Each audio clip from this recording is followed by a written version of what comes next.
반갑습니다. 3월의 첫날 3월 1일 수요일 새벽 하나님께 올려드립니다. 함께 오늘 집을 나서기 전 찬양 부르십니다.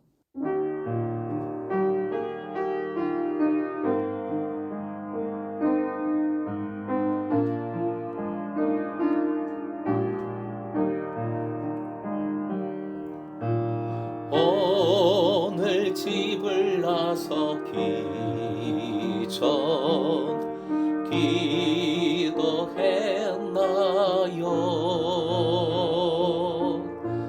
오늘 받을 은총 위해 기도했나요?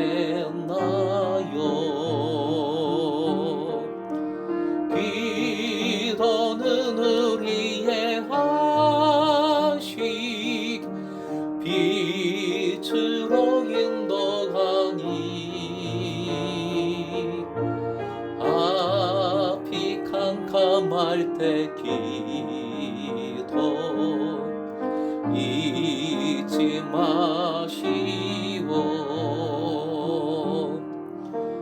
나의 일생 다가도록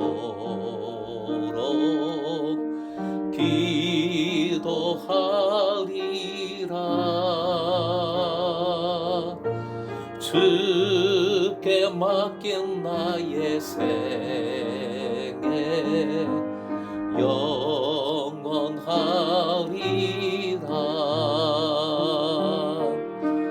기도는 우리의 안식 빛으로 인도하니 앞이 캄캄할 때 기도 잊지 마시오. 오늘 말씀은 마태복음 26장 40절에서 46절까지 40절부터 46절까지의 말씀입니다. 함께 읽겠습니다. 제자들에게 오사 그 자는 것을 보시고 베드로에게 말씀하시되 너희가 나와 함께 한 시간도 이렇게 깨어 있을 수 없더냐. 시험에 들지 않게 깨어 기도하라.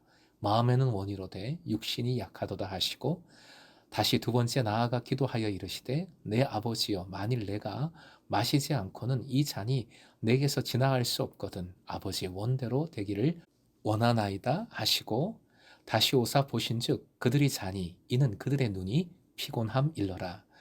또 그들을 두시고 나아가 세 번째 같은 말씀으로 기도하신 후 이에 제자들에게 오사 이르시되 이제는 자고 쉬라. 보라 때가 가까이 왔으니 인자가 죄인의 손에 팔리느니라. 일어나라 함께 가자. 보라 나를 파는 자가 가까이 왔느니라. 오늘의 기도 제목 깨어있음과 기도함으로 주님과 동행하게 하소서. 깨어있음과 기도함으로 주님과 동행하게 하소서. 예수께서 두려움 가운데 함께 옆에 두시고 기도해 주기를, 주님을 위해서 중보해 주기를 바랬던 제자들은 잠에 빠져들었습니다. 40절 1시간 정도의 짧은 시간도 깨어 있지 못하느냐 말씀하십니다. 다만 예수님의 기도가 기다리던 제자들이 잠에 빠질 정도로 어느 정도 길게 지속되었음을 알 수 있고요. 그럼에도 예수님의 고통에 대한 이 제자들의 무심함이 느껴지는 그런 대목입니다. 41절 시험에 들지 않게 깨어 있어 기도하라. 오늘 본문에서 가장 중요한 말씀이지요. 이것은 예수님 자신의 고백이기도 합니다. 이미 죽게 될 정도의 두려움 속에서도 주님은 이렇게 계속 기도하십니다. 기도를 통하여 예수님은 아버지의 뜻을 재차 확인했고 아버지의 뜻을 붙듭니다. 깨어있는 것 그리고 기도하는 일은 그래서 시험을 이기는 가장 큰 힘이 됩니다. 마음에는 원이로되 육신이 약하도다 하십니다. 제가 예수님이라면 엄청 섭섭하고 속상해서 제자들을 막 야단쳤을 겁니다. 하지만 예수님은 제자들의 마음을 먼저 보고 계십니다. 그들에게도 예수님과 함께 하려는, 주님을 위해 기도하려는 소원함이 있습니다. 하지만 육신이 연약하여 자꾸 잠에 빠져든 것이지요. 두 번째 기도 후에도 이 제자들은 잠들었습니다. 43절, 피곤하기 때문일 것이라 합니다. 세 번째 역시 동일하게 잠에 빠져들었습니다. 45절에서 이제 자고 쉬라 라는 표현은 의문문으로 번역할 수 있는 문장입니다. 의문문으로 하면 그 뒤에 이어지는 문장과 표현과 사실 더 잘 어울립니다. 즉, 여전히 자고 쉬느냐? 이제 때가 가까이 왔으니 일어나라, 함께 가자, 보라, 나를 잡아갈 이들이 왔지 않느냐? 라는 말씀과 잘 연결이 되는 것이지요. 제자들의 연약함에 대한 예수님의 반응을 보십시오. 두 번째 경우에는 아예 제자들을 깨우지도 않으십니다. 그리고 세 번째에는 예수님을 잡으러 온 자들이 가까이 들이닥쳤기에 더 재우실 수도 없었습니다. 결국 제자들은 예수님과 함께 하는 것에 실패했습니다. 예수님을 위해 기도하는 것에 실패했습니다. 하지만 예수님은 마음은 원이로되 하시며 그들의 마음을 받으십니다. 오히려 자게 두십니다. 혼자 이 고통스러운 싸움을 싸우신 겁니다. 주님의 사랑은 이렇게 끝까지 헌신적입니다. 주님의 사랑은 이렇게 세심한 배려까지 해주시는 사랑입니다. 그러기에 주님의 사랑은 한이 없는 큰 사랑입니다. 주님의 기도는 점점 깊어짐을 알 수 있습니다. 점점 아버지의 뜻에 일치해 갑니다.